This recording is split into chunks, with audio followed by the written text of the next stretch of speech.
The following is a KPB Media Works production.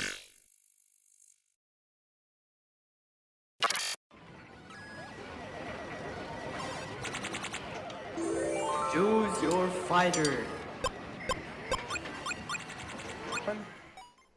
And we're on. Guys, welcome to another episode of KPBCast. With me today, I have the man formerly known as DarkGeese, Lukus Allan. Sir, welcome to the show. Thank you. Thank you for having me. I appreciate it. No, thank you for being here. We really appreciate it. Now, I'm pretty positive I know you're not hardcore into the North American FGC like you used to be. You used to attend events back in the day. I used to watch you play a lot of KOF. You're an SNK head.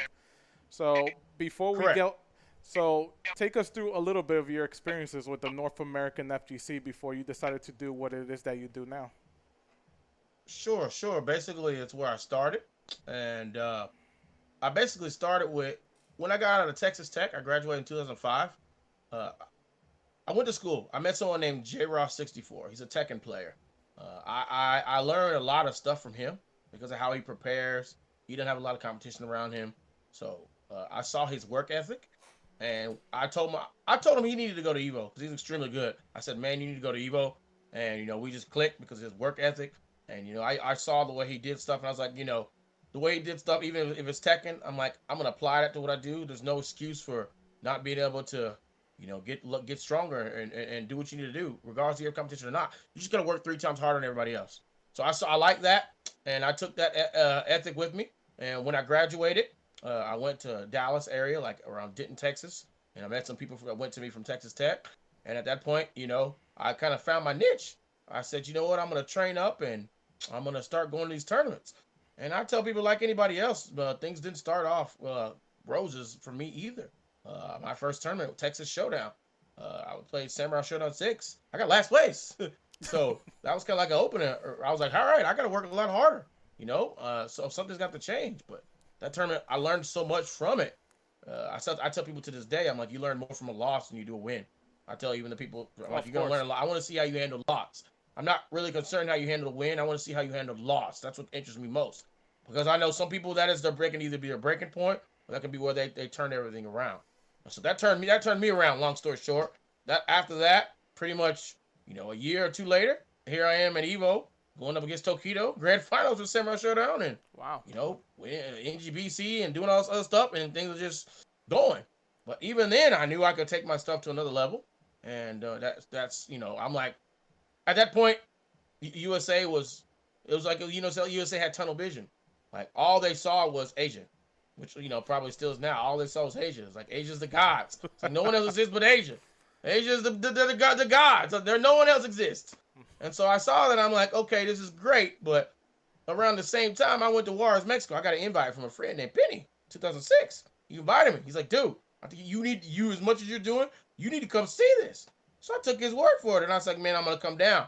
So I bought a flight to El Paso. He invited me to this tournament. It was Juarez National 2006. I crossed over to Mexico just in 2002 alone, which obviously has become a rather long chapter. But 2002 alone, I saw that. I was like, man, this is a whole nother world. I was like, whatever level I've seen in Evo, the weakest link here would blow that out of the water. I knew that from just seeing. I was like, these people are just so on such another level. It's just like they're around a different world. The way the United States plays Street Fighter is the way Mexico plays KO 2002. And that was just Mexico. And I was just like, bruh, yeah, I'm coming back. This is what I need to see. And that really put things started. I was like, I got to keep coming back. This is great. I mean, yeah. So that just kind of got things going. And that's kind of how it started. Yeah, before we get into that chapter of your life with Mexico, because again, I've seen, I've seen it over the years. I followed you on YouTube, everything that you've done down there. But before that, explain to us the Texas scene, the Texas FGC, from the time that you spent there after college and, like you said, going to Evo, just the scene in general, the Texas scene. Explain, give us a little bit of an insight for that, for us who live out in New York or in California or the Midwest who's never been there. Sure. I've been to New York. I've been to California as well. Matter of fact, I spent most of my time growing up in California as I'm a Marine brat. So I grew up on the Marine base. So I also went up to New York, spent time with Arturo Art Sanchez playing the fobs and stuff like that at Chinatown Fair. So I went up Oh, there. nice. I went up Very there. nice. He said, bro, you're the only guy that's came to NYC. KOF. That's what he told me. You're the first person I know that came up to New York for KOF. So I was like, all right, but yeah, Texas. It's basically Street Fighter. It's just like the rest of the United States, man. It's mainly Street Fighter, Tekken.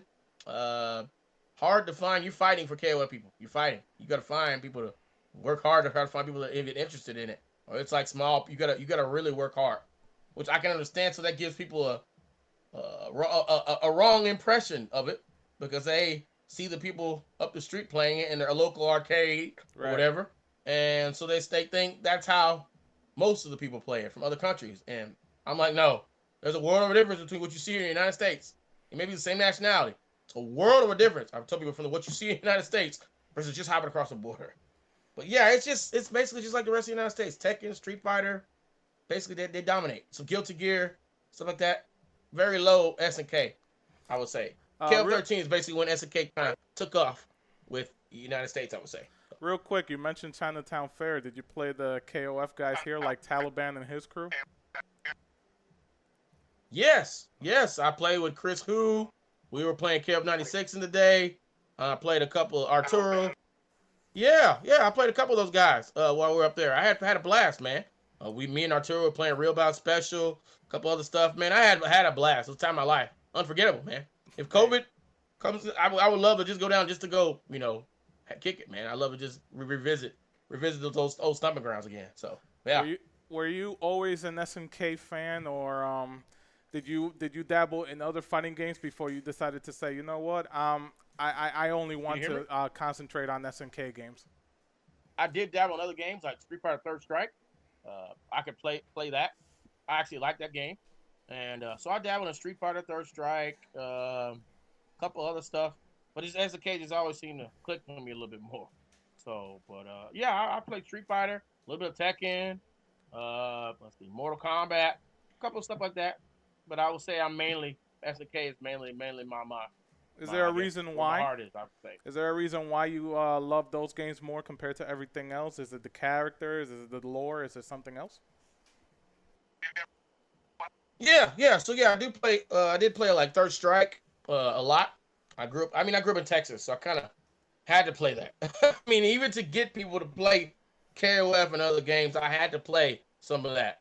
So I had to show them I could do it for them to even want to listen to me. That's just kind of like getting in the clique. So yeah, I played a lot of Third Strike. I could pick it up, and I played with Yun, Ken, Ryu, Chun-Li, etc. So yeah, I played a lot of those games, and I can still pick them up and play them. I'm gonna have Latin America play them because they need to learn them because they're good. It's good technique. So, but that's gonna be another topic. But yeah, I've definitely a lot of other stuff too. But SNK is definitely mainly where that's where my heart is, I guess you could say. So. Now, I asked you, is there a reason why you cater more to SNK games? Is it the characters? Is it the lore? Or is it just something else? I don't know. It's a good question. I guess I could say I just feel it feels like they're more diverse. They're willing to try different stuff. Yeah, I just feel like they're more diverse and just feel like they're willing to try a lot more different stuff, different styles. You got people like Angel and Bailey, these characters that up until recently you would not see them in a Capcom game. And then that's going into another whole other ball game. You got Latin American style versus Asian style, for example. We're talking about that. You really won't see Asian players playing Angel, Melee, these complex characters. You won't see that, but you will see that in Latin America a lot. So I mean, it's hard to explain. It just feels like I get more variety in an SNK game. Something that they'll throw you off the radar that you didn't see at the Capcom game. You didn't see that at Capcom until Street Fighter 4. And everyone at that point, it was like, oh, look, they're trying to copy SNK. You got Ramon character, El Fuerte, and all this other stuff. Vipers, you got, I don't know, Crimson Viper looking like Vanessa. Yeah. Before then, it was just the same old, straight up stuff. But they started, I mean, SNK had been doing that for a while. So. Well, it's funny you say that. I remember a while back, man, when Street Fighter 4 was on top and some American players went over to Japan. and they asked, "What's the difference between Asian players and American players in Street Fighter 4?" And I remember a lot of them saying they literally play characters like Viper because they may as well play like KOF characters, and that's never really been seen in the Street Fighter game. And they were just getting their asses handed to them. Exactly. Mm-hmm. Jeez. Well, you know everything true. about that, man. And you got to also realize how these people play.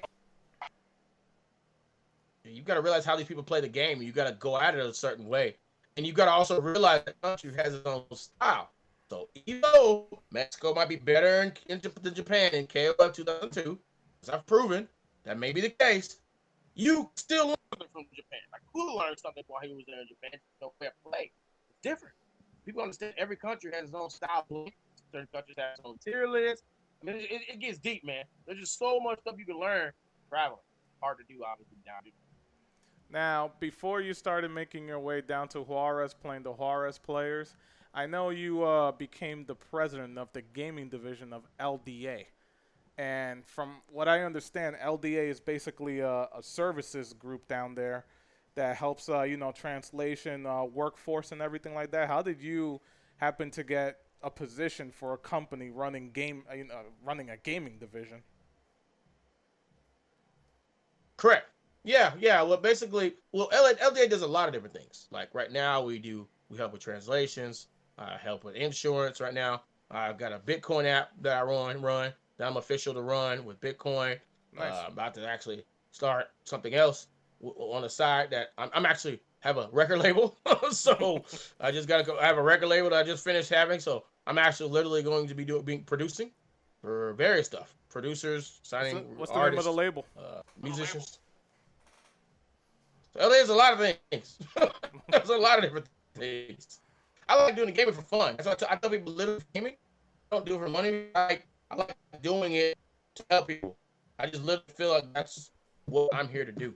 Not for money. I don't care about the money for that. I do it until I don't like doing it anymore, basically.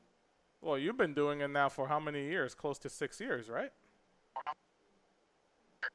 Oh, way more than that, man. Oh, way more. Oh, jeez. I would say I started. Yeah, I would say I started in. I went to Juarez for the first time in 2006. So just that has made this. That's made this 14 years. Yeah, and I was just traveling in the United States 2005. So we're talking 15 years. So, yeah, a long time. 15 years running gaming events down in Juarez and all over Latin America. That's dedication, my friend. Correct. 15 years. A lot of that time, seeing what, as far as talent would go in Mexico, and then setting up Mexico versus Peru, Brazil, and then just trying to find out as far as this rabbit hole goes. I'm on this process, and it started from SRK, really. With first Emil, saying that such and such was better than such and such, based off his online GGPO stuff. And just from that alone, man, it just took me down this rabbit hole that took me the whole 9 yards, all the way up to, Mexico versus Peru, Cooler versus Shanghai. I mean, it just... You there? Did we lose him? Oh, jeez. We lost you? Can you hear me? Oh, wait. Okay, he's back. Sorry about that, folks. Yeah. No problem. Took me for the whole gauntlet, man.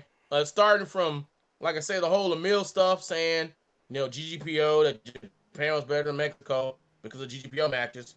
Started from that, man, and I went from that all the way to Mexico versus Peru, Peru being better than Mexico, best in the world, and Kula beating Shanghai and M-Dash. So I got to see the whole, I went as far as I could go in the whole world, the world of 2002. Wanted to see everything. And I can pretty much say, yeah, I have a very good idea of how 2002 works on the world scale. Yes. Well, I mean, it's funny you bring up that name. 13 years, 14, 15 years. You bring up the name Emil, and I remember him. I'm pretty sure he's roaming around in some forum, but I remember the arguments you and him used to get in the old SRK boards, and it was pretty heated. He was 100% set that, Japan had the best talent in KOF. And I got to give you props, man, because you said, you know what? I played with a bunch of Juarez players. I know the kind of levels that are here in Mexico, specifically Mexico at the time. And I'm sure a lot of people don't know this about what you did, but you you brought 2 Japanese players to Mexico specifically to play the Mexican players in KOF, which was, if I remember their names, it was a Hammer and the other guy was Bata, 2 top GGPO players. And Correct. you were one of the only Correct. people that, at least that I know of, that got Japanese players over there. It's like, you know what? Let's settle it. Let's see what would happen offline. And if I remember correctly, it was the Mexican players just mopped the floor with them. Correct. It was no contest. Especially, with Hummer. Because Bata, they're like, okay, he's a 98 player mainly. But he played 2002 UM. And the Mexican player beat him in 2002 UM. We're talking, and so let's try Hummer then. Hummer, because it got heated in Hummer. So we'll bring Hummer. And so we brought Hummer over. And they beat him pretty badly. Very badly. Mind you, they weren't only there for 2 days. The they were there for quite a while, so jet lag was not going to be a problem. That they were there for a while. They played long sets. Right. I remember watching those videos you uploaded. Yeah, they're there for about a week, man. And so we just crossed them over, and like I said, they were friendly about it. Very friendly, and took them, showed them the sights, showed them everything about Mexico, and set up the premier matches. Him against the top from Mexico at the time. And then we're not even talking Peru. We're just talking Mexico. That's the thing. So that was only the Mexico beginning. alone, against Kula. Yeah, man. Kula wiped him. It was like 10-0. Zels was like 10-4. Like rematch. Kula still. It was like 15-0. So Alexis, a local Warriors player. He's like top 15 in Mexico. 10-0. Esteban was like 10-2, 10-3. This is for Hummer. And so it really got things going because people were just wondering how far does it go. Man, that was the best. They weren't. So why did you get? You brought these 2 players over, and people like Emil still gave you backlash. Like, oh, this doesn't prove anything. Hummer is a low-level GGPO player. Why were you still getting backlash after doing all this? Yeah. I knew that, and so that's why at the time I said this back in 2011. That's what you should know my process. People call the vision. I stuck to what I said in 2011. We did interviews, and Hummer was doing interviews with Kula and Zels about Japan. We talked about this back in 2011. I said, hey, we did a video. Who do you think will win if they go to Japan? And Hummer said, he said Tatsuya. It was Tatsuya. That was the name at the time. Mm-hmm. Tatsuya and M-Dash, he says, I said, what do you think about Kula versus M-Dash and Tatsuya? And Hummer was like, oh, they're same level. He said, same level. So I've got it on video. It's in YouTube where I'm like, hey, these guys are staying same level. And they're watching videos of these guys. And then the Mexicans like, nah, man, we'll beat them, bro. We got them. So yeah, that was kind of the beginning. In 2011, it took a while because we got sidetracked with, everything just became Mexico versus Peru, bro. It just took over. It became Mexico versus Brazil versus Peru. And that just kind of dominated everything for a while. So it kind of, it made it to where we didn't really get to go to Japan and face Shanghai and face M-Dash and all them until later. Because then they found a worthy opponent in Peru. They're like, oh my God, Peru could beat us.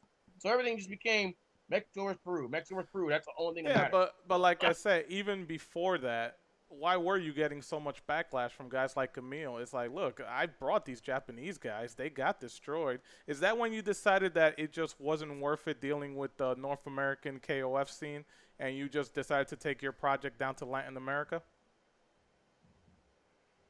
Yeah, at that point, I'm sitting there thinking to myself, I'm like, why am I doing this? I'm looking at all these people in Mexico, all this talent, man, all this talent. And, I'm wondering if these people just were taking what we were offering for granted, what I'm doing. I'm seeing all these hungry players, hungry skilled players that, needed help in Mexico. So I'm like, man, instead of focusing my efforts in North America, why not giving it to these people in Mexico? They're, unknowns, and look what they just did.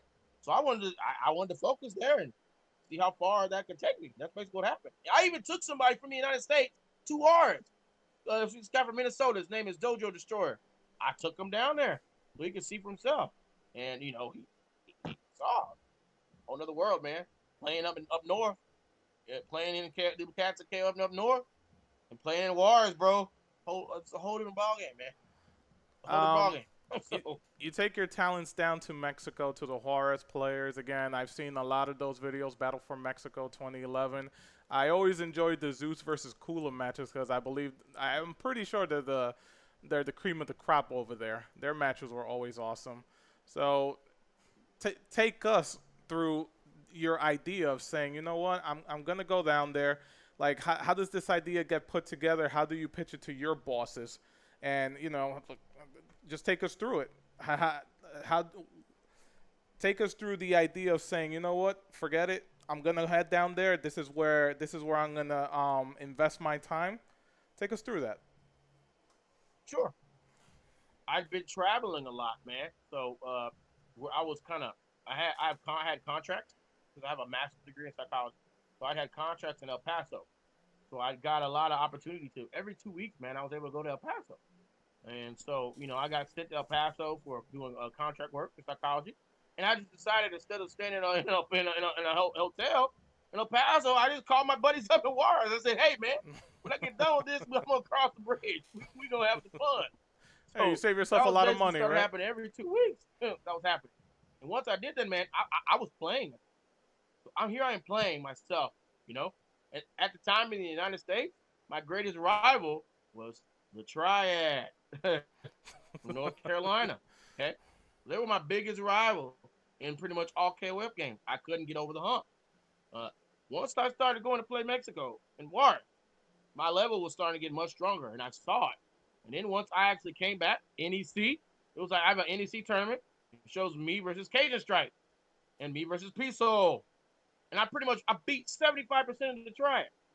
And I'm like, just from going down there the little bit of time I went to Juarez, playing with K9999, I beat 75% of the Triad. So I'm like, hey, this is working. Guys that I could never beat because I don't have the competition around me, I'm beating them now. So I was like, I got to put more time into this.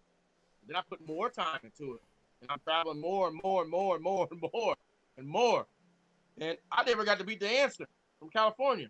My first tournament in Texas Showdown, Neil That's a name I haven't heard in a long time. He beat me badly in KF11. Yeah, the Answer. He's on me, he's my Facebook. They're all my Facebook. All of them. So, but he beat me badly. So now, for me going to Juarez all the time, another year passes by, me going to Juarez. I didn't get to play the Triad again, but I got to play the Answer. The Answer is better than Triad. California. The Answer is better than them. Okay, well. So here I get to play him in Phoenix. So I'm like, let's see where I'm at. Let's see how good I'm at. Because I had just went to Midwest Championship. I played Justin Wong in the final. I beat him. In KF11, I beat him. So that's where we are with the Answer. So we had set up a tournament in Phoenix. Devastation was the name of the event. Oh yeah, I remember that we tournament. We set up an event there. I played the Answer. Beat him in everything. Everything. KF11, I beat him 9-8 UM. Beat him in everything. KF11, I beat him pretty convincingly. So at that point, I didn't knew for sure. I was like, all right, I'm beating a guy who used to beat me pretty handily, and I'm beating him pretty decisively. At that point, I knew. I was like, this is definitely working. And so I'm like, let's see what happens. I went to Evo that year. I won in KF11. So I won Evo that year. So I'm like, all right, cool. What team did you use? What team did you use in KF11? Next year. Do what? What team did you use in KOF11? Oh yeah, we. Geez, more technical problems. Come on, man. This is getting good. Yeah, they never put Evo. They never put it in. They just started adding Evo officially to KF or KF11, KF Evo. So KF13. That was the very first one. We put very hard for that. Before then, they weren't adding it officially. So I was me going to Evo every year, setting it up in the freaking side thing. Setting up, I brought all the consoles, everything, man. Like the whole SNK section. We had people coming from California just to come for the SNK section that I would set up for all three days, man. So that's basically what I would do. And KF11 2009, I played Mr. KOF in the grand final. And he beat me. That was from like 2009, Mr. KOF. And he's like the number one guy in California, period. He is the guy, period. So at that point, I'm like, wow, he beat me. I want to see how he goes up against the Juarez guy. So I set up in the tournament in El Paso. Right after that, I brought Kane, the guy who beats me all the time in War. He's number 1 in War. Remember, we're talking about an entire country of Mexico. We're talking about just one city, okay? To put in perspective, Kane beats me. He's number 1 in War, scale of 11. Kula beats Kane 10-1. So that much different. Kula beats him by that much of a difference. But at the same time, I was able to get second in Evo from just playing Kane. You see what I'm saying? Yeah. So I played Kula. Yeah, he beat me. I got on video. Yeah, it was like 10-0. He beat me easily. Scale of 11. So it's just a totally different level. Totally different level. But the Paso tournament I did, we invited Mr. KO up there. We got Kane to cross over, got him a visa, and it was a fantastic tournament. Kane put Mr. Luke KO up in losers, and then Mr. KO came back and losers to win the tournament. So it was fantastic. I mean, we're gonna run it back. So we're gonna do a whole KO 11 series now. And I told Kane, he's on my Facebook. You'll see. I said, bro, we're gonna run all this back, man, in its glory. If I need to, I'll pick it back up and play again. We're gonna run this back. So get ready. It's just great, man. But this is just from one city, man. So imagine if I went to all these other cities in Mexico to learn KOF, and I went to all these other countries. There's just no telling, man. There's no telling, man. No telling. So that's kind of the mentality I take now when I help people under LDA. I say, hey, I know the secret to getting to that incremental level. I know it. You're gonna have to travel. So let me send you to these different places. You can learn from these different players. That's gonna make you well balanced. It's gonna make you would have seen it before. So you see it, and again, you'll be very quick to react to it because you would have seen it so many different times. That's kind of my mentality. There you go, man. That's awesome to hear. I really that you put the tournament together and Kane and Mr. KOF meet up at the end. That's freaking awesome, man. It sounded like a great time. What's it like? Oh wait. No. Yeah, man. It was the time of my life. Really, it was a lot of fun. Because at that same time at Evo, I ended up beating Mago and Eno and Neo Geo Battle Call scene. So, and that was really just for me playing the triad all the time. So I would argue in Battle Call scene, I would argue the United States is one of the top in the world. I say go ahead and show Japan and Neo Geo Battle Call scene. Because yeah, so I mean, this was just a fun time. At the time when you started going down to Mexico, how were you received? I mean, a lot of those guys are your friends, obviously, but for the people who didn't know you, like, well, what's the mentality of the Mexican KOF player compared to, the United States ones? I mean, they wonder if I'm just doing it for money. And that's still people to this very day, that's what they think. They're like, oh, you're trying to do it to money. Luchar, as they say. Take advantage, I'm like, bro. And so I had to work my way to showing them that that's not what I'm really about. There's still people to this day, again, that they think the LDA is about. I'm like, no, I'm not. So, but once they saw that, and they saw me paying for their flights to come up and participate in these events, they realized, at the time, again, nobody was doing it. Nobody was doing it. So nobody was bringing people over to Mexico. They weren't doing it either. Nobody. So we were breaking ground there. And once they saw this happening over and over again, it's where they wanted to be. So I got more and more invites, and people say, hey, I'll come up. Matter of fact, let me tell you a story quickly. How I met Kula. Let me tell you a story about that. I was going to Mexico a lot.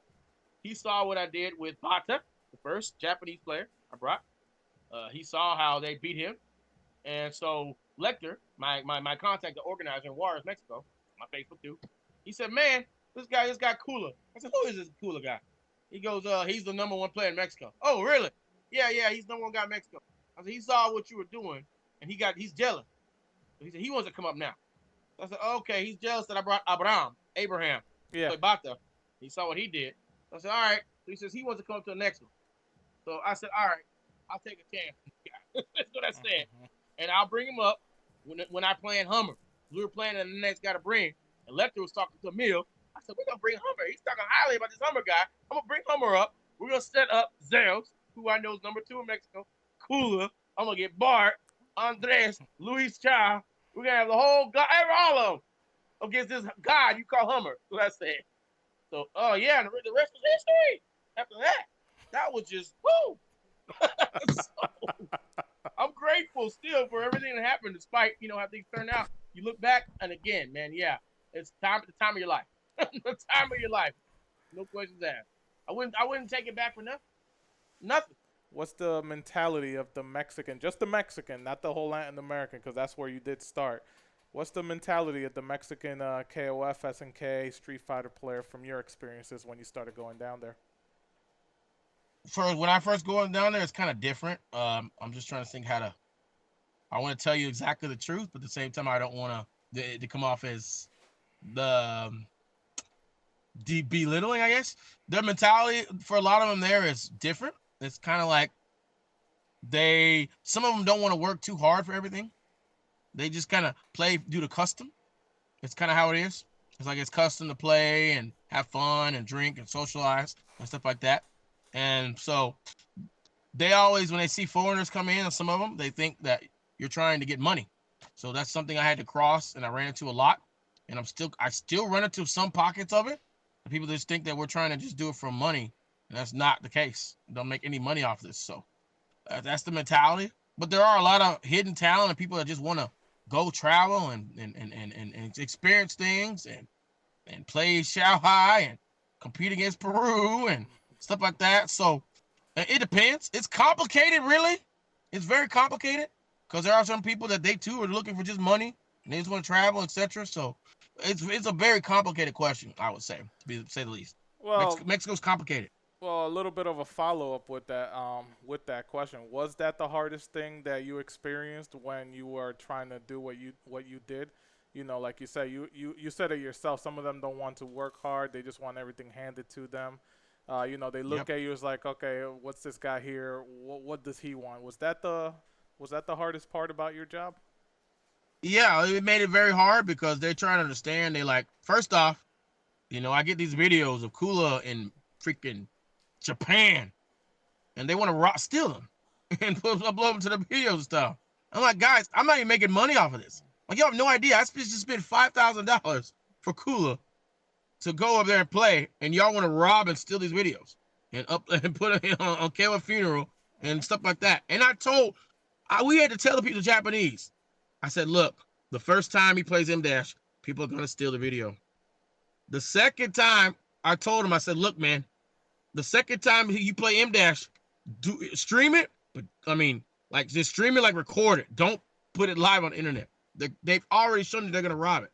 So just like stream, record it, and send it to me in a replay because they're gonna rob. They just didn't understand that. But it's just that's what gets me. It's like they want everything. A lot of them want everything for free, and if you try to, they don't. It's complicated. It's very complicated. Like I said, but it can be draining because they want everything free. Were you a one-man show when you first started, or did you have a crew of people that you assigned work to? I'm still pretty much a one-man show to this day. I have Athena that pretty much helps me with all of Mexico outside of Juarez now because it's just gotten very complicated. Mexico's just gotten so complicated right now, especially with Vegeta going to Mexico. This thing just took things up to another notch. That whole event. So I assigned, and she volunteered to help me. So she just said, I'll handle Mexico so you can focus on everything else. And, you know, she's pretty much, I have other arcades I work with in other locations. But it's still me doing most of the work. But just Mexico's so complicated. Yeah, for that, I probably would best just get somebody to help me with that. After you did everything you had to do in Mexico, you point towards the rest of Latin America. What was the first country after Mexico that you wanted to focus your efforts in? Because I know you've gone through. You might as well put a roadmap for everything that you've done in that region. But take us through that roadmap. Let's see. I'm trying to think. The very first was 2011, when we, after Mexico and all them beat Hummer. It's like, what's next, right? You beat Hummer in Japan, and the meal's quiet, so it's like game over, right? No. All of a sudden, Kula goes on film. I said, hey, Kula. So he's extremely confident about what he's overconfident, really. I said, hey, man, I'm going to get you on film. All the stuff you're talking about Peru, say it on camera. That's what I said. Tell us how you really feel. That's what I said. So I recorded this video, Kula's, whatever, I forget it was. It's like Kula's words to Buchecha and Salala or something like that. Woo! Boy, that video was like the match that got started. That lit the match for everything. That one video set off the fire. So at that point, things got so heated between Mexico and Peru based off what Kula said. That's what started to sending it to Peru. And so we said, okay, we'll find it. You know, we're gonna I'll send Luis Cha to Peru, and Kula will follow after that. And then Bart said, hey, I'm gonna go with him. And Andres said, if you go, I'm gonna go with him. It's basically saying, let's go. And so that at Peru, I would say, would be the start, because once that happened, they saw they were going. Brazil said, you know what, we gonna go too. Whoa, we get to play Kula and Bart. We never got to play them. Yes. So Cabacinha said, I'm going. Cabacinha said, I'm going. And Joker is originally from Peru. So Joker said, I'm going to go. I'm going to represent Peru this time. So we just had a monster event. First time doing it, so obviously we're going to fuck up, right? We're going to screw up, right? You know, it's just that nature. That event could have been so much better than what I know now. Oh, my God. That event would have just been just retarded. But for what we, at the time, right? I mean, that's what we started with Mexico, Peru, Brazil. And things stayed that way until about 2014. 2014, Cesar Dash, who I heard about him because of, you know, a couple times in Peru. Ecuador started talking about how they would beat him in KF 98. So he says, hey, man, these people in Ecuador are saying they'll beat me. So I said, all right, fine. You know what? Let's do it. I'll send you to Ecuador. It's cheap. I said, bro, it's like $300. I mean, for me, it's $300. Them, obviously, it's a lot, you know, because of the not currency $300. change. I said, bro, I'll send you. Go do it. Little did we know. Yeah, even Romance is like, bro, why are you sending people to Ecuador? That's like a nobody land. Nobody's there. Why? So you doing that? I sent Cesar to Ecuador. He beat everybody. But, man, we gained so many contacts from there, man.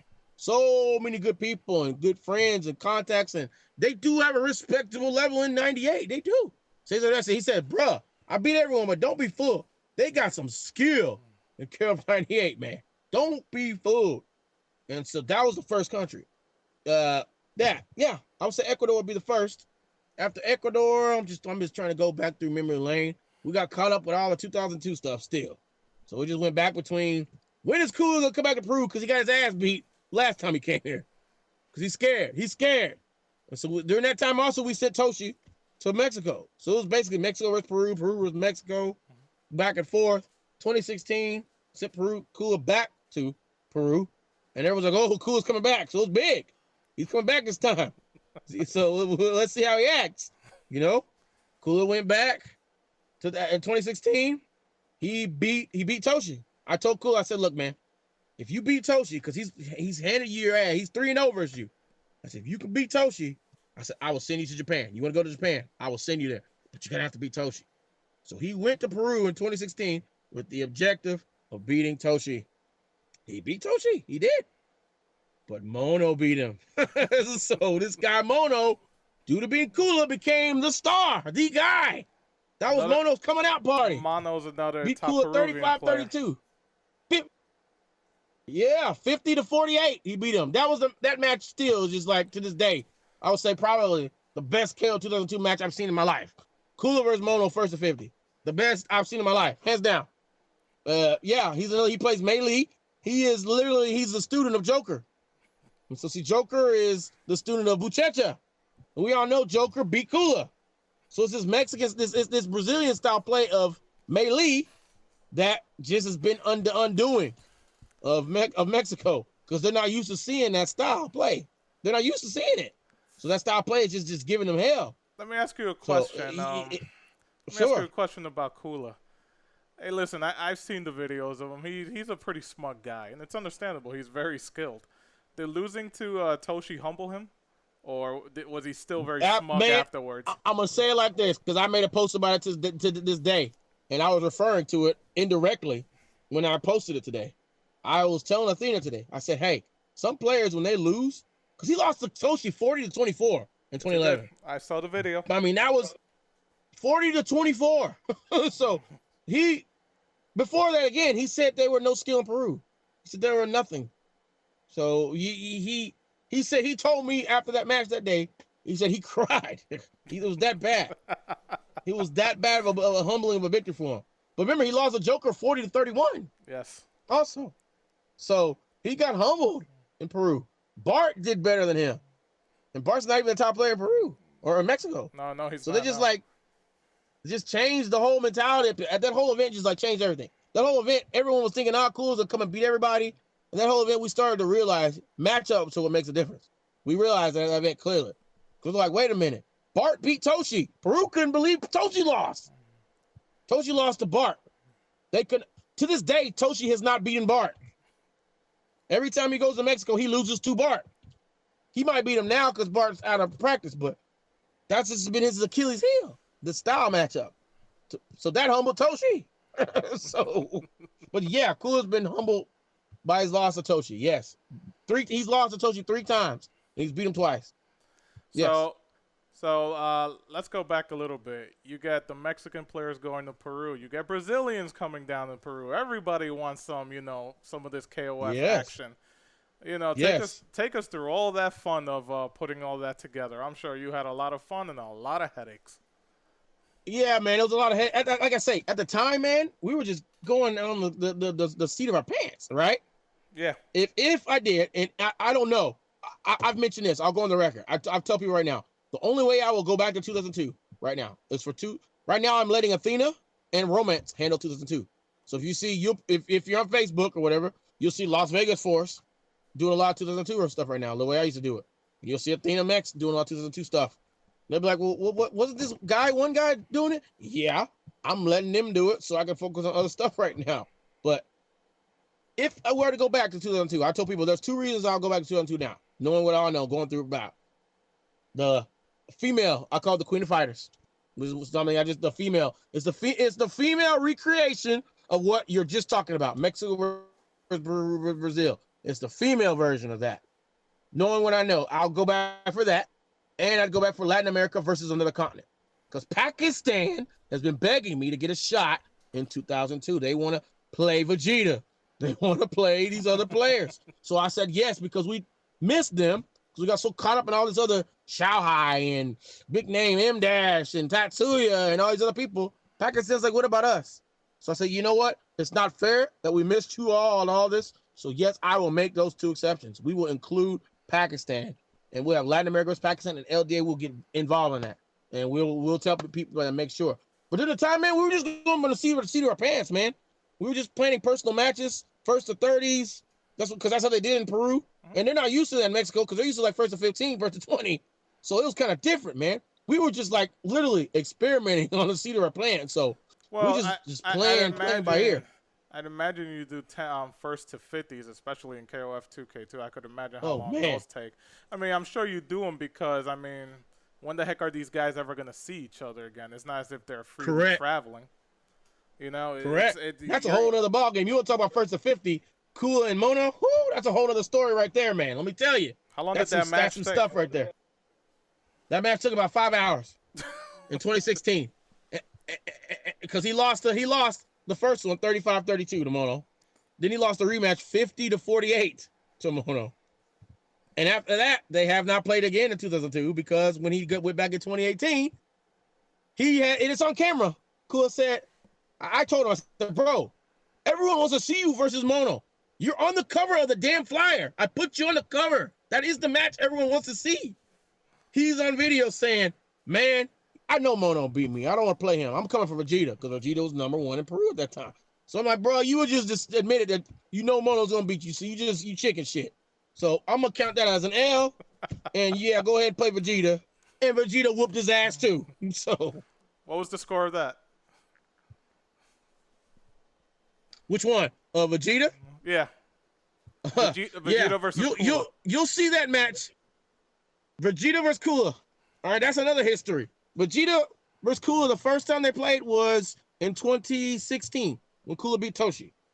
At that time, Kula beat him 30-2. At that time. When he came back, the reason Kula said he wanted to come and play Vegeta in 2018 is because Vegeta was beating everybody in Peru. He was beating Toshi. He was beating Mono. So Kula's like, I want to go after this guy. I want to go after this guy and shut him up. I'm going to beat him because I beat him before, 30-2. I had him on film when they played the match. He says, man, please, everybody plays with those characters. He's nothing. He's saying in front of Vegeta. He's like, I know they're nothing. I have it on film. And that's when he's admitting to Mono. He's admitting that, I know Mono's going to beat me, so I'm not going to play him. And here Mono is blowing up my inbox saying, bro, I want to play Cooler. Why can't I play him? I said, bro, he's scared. But the score of Vegeta versus Cooler, we had them play 3 times. And that match is right now the most watched match on my YouTube channel to this day. The final rematch between Cooler and Vegeta. To this day, that is the most watched match right now, I would say. The first match, Cooler beat him in 2018. It was like 25-22. But Vegeta, it seemed like Vegeta was filling him out on the first time they played. The second match, whoo-wee, Vegeta had him figured out. The second match, Vegeta beat him 30-10. Worse than Toshi, yes. Worse than the Toshi loss. Vegeta beat him 30-10, 30-11. It was like that. The final one, he beat him, it was like 30-17. The decisive match that everyone's watching, that's on the YouTube that everybody keeps watching. Vegeta beat him 30-17. And so from that point, 2018, again, I'm unable to escape the cycle of 2002. Here I am trying to start 98, trying to start these other games, but I cannot escape 2002. People were just, when's the next time he's coming? When's Vegeta gonna come to Mexico? When's Vegeta versus Coliseum? Now Vegeta's a guy. Cooler's forgotten. When is he gonna do Vegeta doing this? He's a guy. So I cannot escape. I can't escape it, man. I can't progress at all. I can't talk about 2002 I can't talk about none of that, man. It's just like, and at that time, man, let me paint in perspective here. Right after Cooler went to Japan and beat M-Dash, which was in 2017, at that time, I was talking to M-Dash in private. I said, bro, Cooler's not even the strongest. He's like, seriously? I said, no, he's not. I linked him there. I passed him that video of Cooler versus Mono, 1st to 50. I said, bruh, in Peru, they are the best. So you didn't play the strongest person. So during that time, he came back. Once he went to 2018, Peru definitely wanted to beat him because he had just went to Japan and he beat M-Dash, the best in Japan. So Peru wanted to remind him who was his boss, basically, who runs him. And they did that. And so then he goes to China and he beats Xiaohai, right? Oh, God. Wow. And Xiaohai literally is on the record that he thinks Cooler is the best in the world. I say, bro, please, he is not. I say, Peru is stronger than Cooler. I told him, Xiaohai, Peru's better than him. So I said, know that for a fact. So he's like, whoa, really? Yes. And so right during that time, I told Vegeta, I said, look, man, because you beat Cooler, words going around, they're saying you will not beat him in Mexico. They're saying, if he played in Mexico, it'll be different. Stuff will be different. That's what they say. So I said, look, man, this is what we're going to do. I literally paid Vegeta $1,000. Literally. I said, we're going to finish this because I need to move on to other stuff. I've been doing this since 2006. Here we are in 2020, Vegeta. We need to move. I can do what I'm doing here in so many other games. So listen, I need you to be my assassin, and I need you to go there and handle as many people as possible. That's literally what I told him. I need you to do it, okay? So he said, okay, if you pay me this, I will go there and I will take as many as possible. Let me cut you off there for a second. Let me ask you this. Yeah, go ahead. Those are great stories, and I love it. Is the reason they don't get rid of that game? Is it a religion in that side of the world? Is 2K2 vanilla 2K2? 2K2 is literally a religion, man. It is, man. It's a religion, man. And here's the thing too. I mean, the fact that the games are pirated, it makes it easier access for them. So they don't have a lot of them. Like the thing I'm doing once we get to Peru, we really start talking about Peru, man. What I'm doing right now, because the first saga was 2002. That was the first LDA saga. We just finished that, so now we got something that's called Project Avengers. And that's kind of taking the model that we see in Mexico. They don't have access to these games. The dollar value is high. It's different. It's a poor country. It's more expensive for them to get this stuff down there. Of course. So for them, a lot of them, they're stuck. By all means, they're third world countries. Yeah, they're stuck literally playing these games that have been out 20 years ago. I mean, Peru is just now getting to play Neo Wave, bro. And that game came out in 2004. Yeah. 2005. They're getting to play it right now. I've seen some of the Neo Wave videos you put up. They're just getting it, because I'm helping them do it. So I'm trying to help Latin America update themselves right now, and that's kind of why, because they have access to these games, these cheaper Neo Geo games like 2002, because that's all they can afford. Literally, that's all they can afford. They can't afford anything else. How hard has it kinda been what's going for on. you? How hard has it been for you trying to, get this upgrade for them? I mean, it's only going to benefit you and what you're and eventually want to end up doing. How hard is it? Oh, it's gonna benefit them. I tell them. I say, look, man. I've been doing this in Mexico for 10 years now, getting these people, starting even helping Bala, getting Bala to go to tournaments from SoCal. I knew he from Puebla. I mean, that's a story because Bala and Kula and Bala used to actually play against each other. So that's that story there. Bala, Kula, they're from the same city, Puebla. So, I mean, seeing the change is what's difficult about it is there are people that don't want to change because they're so stuck with 2002. It's like I call them conformistas. Their mindset is kind of like they're afraid to change. Oh, yeah, I know. Yeah, they don't want to. They're afraid to change. So I got to kind of show them that it's okay to change, and some of them people won't do it. They just. Is so it I got to ego? kind of. Yeah, a lot of them it is ego. A lot of them is ego. I'm like, man, the reason you're so good at this game, and this is I tell people, look, this is what Asia thinks of you, man. They think in 2002, the reason you're so good is because you got Angel and Melee. Okay, they're super overpowered Marvel characters. Without them, they don't think you can do that much. So you all need to show them you can. Okay, I say, look, they know they've seen what Bala did. They know that. Kev 13, they know that. Okay, they saw what Mysterio did. These all these LEA people that had LEA backgrounds, they saw that. He beat Shy, beat everybody. Okay, but they need to see that y'all could do something besides 2002 and 13. Okay, so y'all need to show them that. Otherwise, they just think Angel and Melee are the only reason y'all so good. So show them that you can play on a game that's balanced, or a game that has new technique, and Angel and Melee are not overly powered. You They're bring that up. They're willing to do that. You bring that up when you had Hammer over there or Hummer. Yeah. You gave them access to have matches in 2K2 UM Ultimate Yes. Match. What did they think of it? Correct. The Spanish players, was that the first time? Was that their first experience with that version of the game? Some of them in Juarez, they didn't really play it that much. So yeah, they have it, and so it was kind of, you could tell, because I had them playing some matches against Ivan. At that time, Ivan was number 1, and Ivan was beating Zeus, and he came to play. Him and some people from Chihuahua, another city in Mexico up north, they came to play Bata in 2002 UM. And so yeah, I mean if it's not arcade, a lot of them they're just not gonna play it because they're so stuck in their ways. They don't play console, they play arcade. There's some literally players in Peru that I told you I got on PS2, bro. You know what I'm saying?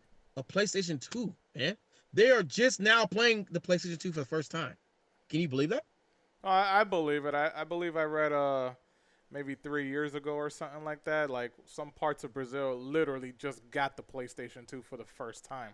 It's like, wait, what? Yeah. They're already on the PS4. Yeah. How could they just be getting the PS2? Well, it's a very poor We're country. actually about to be on the PS5. So but yeah, they're just not getting a PS2, man. I know. That's what I'm saying. So Do they have a big didn't know. arcade scene down there in those areas? Man, and as I'm saying, that's another thing about Mexico. When you go to Mexico, and then I can only imagine certainly other parts of Latin America, I would say Mexico's a second world country. Once you go further, it's a third world country. And why I can tell you that is because this is coming from Kula himself. He told me, man, I went to Puebla in 2008, or 2010. I went to Puebla, his hometown, to kick it with him and people there and meet people. And he told me, he said, man, we were just out chilling at the mall.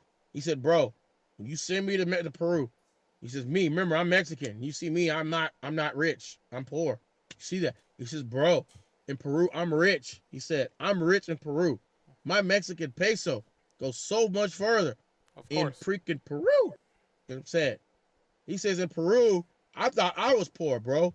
He says, I saw way more poor in Peru. So much worse than me. Then you see all these in Mexico. So it's all, it's all relative, man. There are a lot of them, it's arcades, man. It's like you're going back to the 90s, bro. That's what I felt like. When I go to Mexico, I feel like I'm in the 90s. For the United States. Just straight 90s, bro. Even the technology, it's the same. They're trying to record, they're cell phones. But that's why you see cell phone quality and you don't see streams, stuff like that, because we were the first people to use arcade streams in Peru, man. In 2018, we did Cooler vs. Vegeta. That was the first time they had used streams in arcade, man. Wow. Gee, so by all means, video games and in this case arcades is an escape for these guys to get away from all the problems that plague their countries. For a lot of them, yeah. But that's another thing. Like, that's why. But I tell them, I'm like, look, man, it can be so much more, right? I'm like, now we have a reputation, so I can tell people, look at Bala, look at Mysterio, look at Romance, you look at all these people, right? That look what they've done. You can even look at Kula, what he's done. Look at these people. I mean, we're offering you all the same thing. And that's what I told Peru. 10 years we've given them Mexico, and you all have always been asking me, when are y'all gonna get the opportunity? That's what Peru kept telling me. You see our skill. You see we can beat Mexico.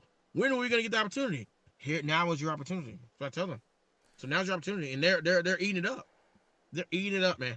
So, we've had Josh 360 and Summoning on before, and they've always said it's been about bragging rights. It's never about the money. Is it more bragging rights for these guys, or is it, it's like, I want to do this for some money, but I mean, you tell us, you're more experienced with them than we are. What is it for them? For them, it's bragging rights. It's Mexico versus Peru. It is bragging rights. There's a lot of, and I'm gonna tell you this too, as far as like the Mexico versus Peru rivalry. A lot of Mexicans will tell you this. Some of them will never admit. Some of it, unfortunately, is racism, but some of them will never admit that Peru is better than them. They look at them as un par de indios. I just tell it for what it is. Indígenas, mestizos. Los That's what they call them. Oh, I know. Yeah, exactly. That's what they say they are. And even if a lot of them, that's what they are because their heritage, that's some of them they can't bring themselves to admit that Peru is better than them because of that. And I'm just like, bro, it's very clear that Peru is better than you, 2002. No. That just keeps the war going on because their ego, su orgullo, is just so grande. Algunos son muy engreídos. Yes. Very arrogant, man. They're extremely arrogant. That machismo, man. They can't. And I'm just like, guys, y'all got to come down on this, man. Or I'm going to keep, it's probably what they want. I'm going to keep humbling you until you come down on it. That's what just kept things going. Because they're like, nah. Send Vegeta to Mexico. We'll beat him. Only one person beat Vegeta the whole time he was there. It was Kuno. That was the only person. And he was there for, 3 weeks. And he only lost to one person. In 3 weeks. Come on now. Before we get out of the Latin American chapter with you, quick question. I mean, again, going back even to 2010, how did Zeus match up against everybody else? Because, I mean, he was a ridiculously strong player. He's still ridiculously strong. He's number 2 in Mexico. Right now, I don't know. Between him, well, right now, I would say he's probably number 3 in Mexico. So I'm going to tell you the truth. The top 3 in Mexico right now, number 1 is Kuno. And then that's a totally different subject by itself. Kuno is number 1. I would say Kula and Zeus are probably between number 2 right now. But yeah, Zeus matches up pretty well. He matches up very well against Mono. I have that video. Mono actually came to Juarez in 2019. I think. Yeah, he came in 2019. And they tied. They split. Mono and Zeus. It was very good. And other than that, Zeus he's had a bad matchups against Peru. Against Toshi, it's just a bad matchup. It's a bad matchup for Toshi and Zeus. Against Vegeta, recently when Vegeta went there, bad matchup. Vegeta is just a bad matchup. So, yeah, I mean, he's very good. He just has some bad matchups against the Peruvians. He's extremely talented. And of course, he does more things. I mean, KOF for him now is just like a little bit of a pastime, right? This guy's a family man. Yeah, he's a family man now. Yeah, he's married, stuff like that. So we were talking to him. He's got a sponsor with Alukov, America. Alukov. There's some guys I knew that they went to our event with Vegeta, so he's got. We're trying to get him on board with the Neo Wave thing because I've convinced him to look, man. You want to try Neo Wave 2002 because that's how you want a rematch against Vegeta, right? So I told him. So I said, you want a rematch against Vegeta? You do this, you'll get it. And so we're getting them Juarez up to speed with that so they can actually help join us, playing more than just 2002. So. Yeah, you mentioned sponsorships for Zeus. What are sponsorships like in Mexico and Latin America? What kind of companies, back these players? It's basically just people sending them places to play games. That's basically it. I mean, remember, we were the first one to doing this. Nobody else was doing this when we were doing it. And to this point, that's basically all it is. I mean, a lot of stuff I see, right now, and it's unfortunate, but it's just what we see. We call it like we see it. We see a lot of people trying to be like us. That's basically what we see. So we've left the world behind, that 2002 world. All we see are people still trying to do that. That's all they're trying to do. Well, it's like you contacting said, us. that's all they kind of really know down there. Yes. So they're just trying to, hey, we're gonna continue Mexico versus Peru, or send Toshi, or we're gonna go to Peru and play blah blah blah in 2002, and I'm just, so it's like they keep, that's the cycle they stay in, man. That's it. That's the world they're in. Moving on from this. Not all of them. Oh, not all of them. A lot. When you Yeah. sent Kula over to Japan, how did that get arranged, and how long did he stay over there for? And what were his experiences? Did you go along with him, or was he on his own? No, I sent him on his own. So it was 2 times I went to Japan. Twice, actually. The first time is a long story, because that's part of a little scam incident that everyone knows about that he tried to pull on me, but I caught him in it, and we got him going there. First time he said he went, we found out he didn't. And so I just basically said, you need to go now. So I've sent you all this money for you to say you're in Japan. You need to go now. So, but long story short, he went that time. He was there for about 3 weeks. His mission, I told him, was to, again, finish this up. Mexico versus Japan chapter. I said, man, this went all the way back to what we did in Juarez, bro. We finally get to close this chapter. I need you to find all these players in 2002. And go and play the other games too while you're there. Yes, but this is why you're here. I need you to finish this chapter. I'll send you whatever you need. Enjoy Japan. I need you to close this chapter. When you realize what he did, when he basically said it yourself, he scammed you. Why did you still want to send him over there? I know you say you wanted to finish the chapter, but was it because he's the most logical person to send over there at the time because he was the strongest, or? If somebody scams me, I wouldn't trust him anymore. Like, why did you trust him? Of course. Again, because I'm a man of my word. So I just, like I said, I tell people I'm a man of my word. That's, so I said I'm going to finish it as it is. I've already sent it, so I'm like, you need to go. So you are, period. I mean, you've got us, our name on integrity on the line. Here I am, telling people you're supposed to be there. And you've got people now coming after me saying, what did you do with him? Accusing me and stuff because of you. You need to make this right. So he did. He made that right at least. And he went. And, the rest is history there. He was just telling me about how when he finally did go, and you could tell. I'm like, well, shoot, bro, you said you were there, but now you're sending all these pictures when you finally did get there, huh? Uh-huh. So of course you weren't there. You're like, when you finally even hit the airport, not even hitting the airport, you were taking pictures. But you said you were there, right? So now it got to the point where he actually arrived in the airport because he didn't show up the last time. People are like, well, send me some pictures because I don't believe you there because he scammed me, right? So he literally sent a picture. I said, guys, he's literally there this time. He's in the airport. That is Japan. Send me some more pictures. I don't believe him. So, take a picture with a Japanese girl, right? Yeah. Picture says Tokyo Olympics 20 whatever. I was like, bro, he's actually there this time, so it's not bull. Took a picture with the guy who was supposed to pick him up. He was there. And then the rest was history. We're like, bro, he's actually there now. Picture of people playing KF-13. Yeah. And then, of course, did any of the Latin American players envy him that he had a chance to make that trip? Oh my, that is a whole nother topic right there, man. That's a topic within a topic within a topic. Hell yes. That's all we experienced. That's all we experienced, man. That's all we experienced is a bunch of envy. And that envy is turned into clans that are still envious of us today. Trying to beat us or do this. Even him, he's with his own clan right now. Yeah. So that's what that's turned into. Yes. Yes.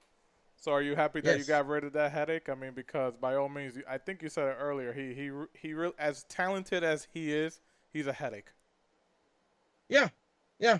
I mean, I'm looking at him. He even said, and I go on the record and say this. He said, man, in 2016, remember 2016, what was put your perspective? That's the time. 2016 was a very important year. I'm going to tell you why. 2016, we started Tekken in Pakistan. I said, hey, we're going to start Tekken in Pakistan. I was talking about Hamad, Shabir, Psycho Manus on a couple other cyber fanatics. He's known as psycho fanatics. I said, bro, let's start Tekken in Pakistan. Let's try something different. No one cares about these guys. They're not paying them attention. Unfortunately, people think they're all terrorists, so they're just not going to pay them attention. That's basically the mentality. Wow. So no one cares. No, I mean, I'm going to keep it real. So it's just like, they don't want to pay you attention. They're like, why are you messing around with Pakistan? Why are you screwing around? I said, guys, these people are telling me, and he says, man, there's some monsters in Lahore. That's what Psycho Man keeps telling me. Lahore is the Tekken capital of Pakistan. Okay? So that everyone can recognize. That is the Tekken capital of Pakistan. Okay? So wait, yes. Before you all start naming these evil names, guess what city they're from? Lahore. Yes. So Y is honey, R is an ash, Lahore. So 2016, we started with this. Karachi is the KOF capital of Pakistan. So we started with Karachi versus Lahore. That's kind of what we're doing. At this time, we're doing all this, and we're doing it. Yeah, people aren't paying attention. I'm doing everything I can, sending all this money. So send Arzan Ash, because he's like, hey, man, this guy named Arzan Ash wants to come play. He plays KOF and Tekken. Did y'all hear that? He plays KOF and Tekken. You don't believe me? Go look on the videos. He's playing KOF 13. His name is Arslan Ash, as in Ash Crimson. He plays KOF, not just Tekken. So just keep that in your mind, people. So we sending him over. He's playing KOF. He's winning the KOF stuff. KOF 13, he's winning that. He's winning Tekken. Look, this guy is a natural, we're saying. And he's a cool, laid-back guy. No ego, nothing. He's a real chill guy. Just like he appears on his profile, he's just real chill, humble, grateful for everything. We kept sending him over and over. And, we had him versus Hamza Law. First time event we did, Karachi versus Lahore. And Hamza beat him in Tekken Tag 2. So we were just like, got everything excited. And we got KF 98 and stuff. And while we're doing this, Cool is like, man, no one's watching this shit, bro. No one cares. Why you waste your time in Pakistan? Keep saying, put your time on me. I'll go do more. That's what he's saying, doing this entire time. So yeah, we're here doing stuff for that, and Pakistan, it's getting expensive. I tell people, it's getting very expensive. And I'm telling people, for the price of one event in Pakistan, I could do 5 in Latin America. So 2016 again. Take picture. What else did we do in 2016? Kula versus Mono, right? So just took over, because that was the fucking match of the decade. In 2002. Was this before or after Kula won over to China and Japan, or was Zelda? This before. Kula didn't go to Japan until 2017. When did he go to China? China was like last year. He played Shanghai. Oh, okay. It was for the Neo Geo World Tour. Neo Geo World Tour. So he won because he won in Mexico. He's qualified for KF 14 for Neo Geo World Tour. He qualified to go to the final, the world final. That's what happened. How did that match go? And so so he played Shanghai. He knew, even though he technically wasn't with LDA again, he knew what we set out to do, right? So that's why I can at least give him props for that. Everybody has his faults, he does too, certainly, but he knew what we were setting out to do. So he took it upon himself to say, shit, we were planning to go to Taiwan anyway, because all these people kept talking about Kioma and all these people that are so godlike in 2002 from Taiwan. So we said, bro, he knew we had set out to fucking go the whole gamut, see everything, see how good they were compared to what we know in Latin America. So he said, while he was in Taiwan, I'm going to play every one of these motherfuckers. And I'm going to record it. And he told me personally, when he finished, he said, look, you need to upload this. You. Because this is your word. That's what he said. So he played all of them. In 2002, he beat him badly. Badly. We're talking like 10-0. His name, Asshole Cum, or whatever the guy's name is. He beat him like 10-0, 15-0. 15-0. That's his name. He beat him 15-0. Shanghai, he beat him 15-11. In 2002, it wasn't even close. But in KF14, Shanghai beat his ass. 10-1. 10-1, Shanghai beat his ass. So he beat his ass. But here's the thing, in Peru, they beat his ass in KF14. In Peru, they beat his ass in 2000. In Peru, They beat his ass in 2002. So after seeing all that, everyone's like, well, yeah, maybe we should give these Peruvians a more chance. Because at 14, they beat his ass. Like 10-3, 10-3, 10-1. One got 10-0. Yeah, so, I mean, yeah. Jesus Christ. Well, you know what? Now the chapter of Kula going all over Asia is done. When did you start deciding, let's go over, well, who contacted you from Pakistan or that area in general of the world to see if to get your services over there to try to get them the spotlight for KOF and Tekken, like you said? Psycho Manus, like I say, man. I hear the thing. I actually was looking around that for a while, back to SRK days, man. I was looking for trying to get in touch with Pakistan. I was talking to Bilal on SRK. I remember him, yeah. Yeah. So I'm like, dude, I really started with him. Like, man, you know anybody that can help organize stuff for Pakistan? I said, I don't know. I don't do it, man. So I stumbled across Psycho Manus, who he's a tournament organizer. I said, man, you know, I've been talking to Bilal, I was telling SRK trying to get someone from Pakistan. Finally got someone. I said, yo, bro, you and me can make some stuff happen. You want to, organize stuff? I'm your guy. Let's do this. And so that's when it started. 2016, man. 2016. Stuff was just kicking off. We were doing stuff. We even did a 2002 event in Pakistan. And so, yeah, I mean, yeah. Going forward. Now, certainly, the whole world is watching them now. Obviously, the world is paying attention to Pakistan now. But I'm like, guys, we were doing this back in 2016. Y'all weren't paying attention. Now y'all want to pay attention because of, what just happened. But we were doing this then. And we're going to go right back to it now. Since 2002 is not dominating so much of our time anymore. Going It's freeing it up. Going forward, you said it yourself, 2K2, there's nothing more for you to get done on there. You got some of your own people. What's her name? Athena down in Mexico, who's going to be taking care of all that for you. So where's all your energy going to be focused on now? Right now, it's focused on, I'm telling people, most of my energy is going to focus on people with world championships. So, Peru and Pakistan. Something that I've been wanting to set up for a while, Peru versus Pakistan in KOF and Tekken.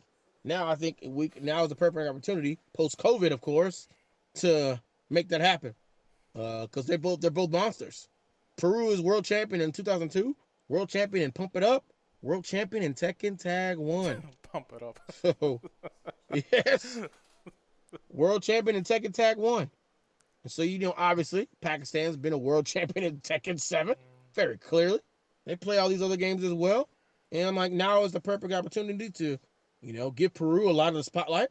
And then mix up in Pakistan. Try all these other countries as well, a little bit, even in the middle. So like 75% world champion countries, 25% the others, including Mexico. And yeah, give it a different, and keep a variety this time. Variety.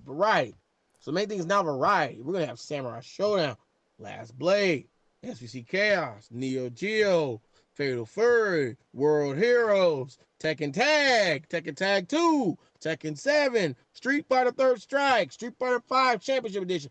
We're going to mix Street Fighter 2 Championship. I mean, all that. We're going to mix it up as much as we can, man. That's basically what Project Avengers is. It's, hey, we're going to turn Peru into the next Japan because they play damn near everything. And we're going to update these guys so much that they will be ready to go challenge Asia, just like Mexico's been doing for the past couple of years. Hey, listen, I know you basically tuned out the North American scene for many years, almost a decade now. Have you gotten any feedback from anybody, the KOF, the SNK community here? It's like, why didn't you focus your efforts here? We're seeing what you're doing in Latin America, and you're doing a pretty good job, obviously. If anybody goes to your YouTube channel, you'll see. Have you gotten anybody from North America saying, why didn't you focus your energies here, and you could have brought that to your native land? Yeah, I mean, the thing is now, things are a little more open because I've got connections from the tip of Mexico all the way down to the tip of Chile. So now things could, I feel like I kind of did. That's kind of what I tell people, because remember, I brought y'all Romance and Bala. So when I went to Final Round and stuff like that, I had to show you all what I was seeing, because so I feel like I was like, you see it for yourself. So now I just look like, now things are more open. Things are more open now. So I think things are totally open now with 2002 being gone. We're way more open. So like KO15, for example, moving forward, I'm looking in, like I told Romance, looking in SoCal, looking at other parts, Northeast, all the stuff. And we're going to be bringing back NGBC and all these other games. So we're going to be giving everybody from the United States all the way down to Chile pretty much an opportunity to open it up. This is not just Latin America. This is the entire American continent. We're going to open it up. So if y'all want to be serious, we want to give you the opportunity to prove yourselves. But you're going to have to be serious because these guys down south are. So you're going to have to bring your absolute A game, or you're going to run into a culture shock as much as I did when I went there and I saw how much skill is down there. So, have you ever given any consideration to organize an event just for North America? Yeah, yes, I actually have. Especially now that I'm thinking NGBC. When we get to Neo Geo Battle Coliseum, when we get to Third Strike, when we get to I'm sure a couple other games, for especially like Battle Coliseum, the United States is like top in the world. So I'm gonna hit up the Triad again, and what I'm probably gonna do is I'm gonna say, hey, look, man, we need some people to play Neo Geo Battle Coliseum. We're gonna need the people to show, and I'm gonna bring some people up from these other countries. That's what I'm gonna say. I'm gonna bring some people up from Peru that I've been training, Mexico. And we're going to have an international event. And I said we could do this in the United States. And we can have USA versus Peru versus Mexico. I think it'd be pretty interesting. I think so. Yeah. And then we got the new Samurai game. So once we get everybody caught up, Peru with the new Samurai, then I can bring Colombia, Chile, up. Chile, here's another thing. Inferno Terminator versus Shanghai. One of the reasons we were able to do that versus sending the Peruvians to face Shanghai in 98 is because Chile can enter the United States, no problem. No, I mean, without visa. Oh, wow. So So like you look at Chile's flag and you look at the Texas flag, and that's all I got to say. It's pretty much the same. So there's something there. So they can walk in free. So that helped Mysterio out a lot. He would have go to a lot of United States tournaments. That's why we were able to get Inferno tournament over Shalai very easily versus, say, Cesar Dash or Joker, who are much stronger players. It's a lot easier to just get Inferno. So stuff like that we're able to do with like the new Samurai game and stuff like that. And I'm looking into stuff like that in the future. So, again, you've been at this almost now a decade, and over a decade. I mean, we're talking, like I say, since 2005 to 2020. It's about 15 years. Well, minus this year, because of everything with COVID, but you still this year I'll cut some slack. This year it's kind of we all in a bubble, kind of. This year we all just chilling. Okay, so 14 years of all your effort doing all this. How much appreciation from Latin America and Brazil and Chile have you received that, you've given us the chance to play these countries that we otherwise would never be able to. How much appreciation and like, how does it make you feel you've actually been able to accomplish what you started off to do? You said it right. And I'm going to be honest. A lot of the appreciation is coming from the countries down south, like Peru and stuff like that. I'm getting a lot of appreciation from them. They're very hungry. I look back at it. And again, I feel like it's what I'm here to do. So everyone has something like, they feel they're strong, they're calling for. I feel like this is a higher calling for me. This is, I feel like, what I need to do to help these people here. And when I feel like I don't need to do it, like with 2002, I'm done. But I'm on to other stuff. I'm just going to do this as long as I can because I feel like this is what I need to be doing. Simple as that. So. Well, listen, man, everything that you've done, I fully enjoyed it. I'm actually going to go and find that Kula versus Mono match. You told me that's the best 2K2 match you've ever seen. And with Kula versus Mono. Yeah, with that, man, I would like to conclude this episode, and I want to thank you for being on this. I really appreciate it. I know we had some technical difficulties there, but we managed the way to finish it. And get those guys off of 2K2. Keep doing what you're doing. And also, where can people reach you at, man? 2K2 for sure. Where can people reach you at? What are your social media outlets? Social media outlets, I've got Facebook is the biggest one. Because that's everybody is there. Everybody. So I would say Facebook will be the biggest one under my name, Lukus Allan. It's Lukus. And then Allen, Allen. That's the biggest way to get me. I have a couple of Facebooks because, the 5,000 friend limit. So once I do that, I can't accept anymore. So I've got like 2 Facebooks, 2 or 3, so that if people just want to add and then be able to follow, that is the fastest way to follow. I try to update the YouTube as much as possible with updates and stuff to keep people otherwise notated what's going on, as that's a lot of people as well. I'm trying to get into Twitter. I don't do it too much, but I'm just now trying to do it just another way to keep people in the loop what's going on. Yeah, you literally Those are the main created a ones. Twitter account just to talk to me, to set this up. Yeah, I literally, appreciate yeah. it. And mind you, I joined Twitter about a week ago or whatever the heck it was. Yeah, I don't really have like a gaming Twitter. I just use Twitter just for basically shits and giggles. So. Well, it's listen, not, man. Listen, DarkGeese, or you were known as DarkGeese, Lukus Allan. Thank you very much for being on the show. I'm sure we're gonna have a follow-up episode soon. So you just stay in touch. Absolutely. And you take care out there, man. Thank you for everything that you've done for the KOF community, especially down. Sure, in, man. Hope Latin y'all America. enjoy everything, and we're not done yet. I feel like we just concluded a chapter, so it's not. I'm not saying I'm done yet. God willing, as long as I'm alive, right? Even if we don't know what happens tomorrow, none of us do. Exactly. As long as I'm in this body and able to, believe me, I'm gonna keep stuff going. So. All right, brother. You have yourself a good night, guys. Thank you very much for joining us. That's Lukus Allan. Guys, have yourself a good night. Brother, take care. Thank you, you too. All right, man. Well, that was a lot of fun. You win.